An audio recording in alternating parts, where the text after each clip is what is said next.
Have you ever built a Power BI dashboard with slicers and filters, but then realized there's no easy way for users to reset everything? In this quick tip, I'll show you how to create a clear filters button so users can reset the entire dashboard with just one click. First, we need to create a bookmark that represents the default state of the dashboard. We make sure all filters and slicers are cleared and nothing is clicked. Then go to the View tab and open the Bookmarks pane. Click Add to create a new bookmark. This bookmark will store the dashboard in its clean state with no filters applied. We will rename this to Clear Button and now hit Enter. We now have our bookmark created.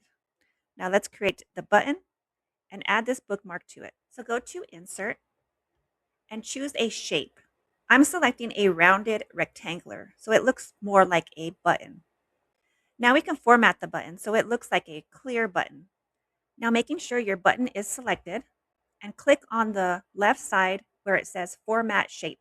This is where you're able to format that shape to the color you desire and enter in some text.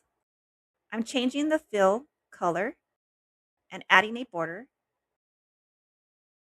and adding text that says clear. You can format this however you want so it matches your dashboard style. Now we need to connect this button to the bookmark we created.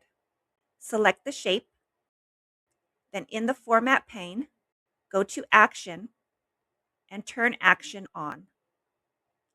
Set the action type to Bookmark.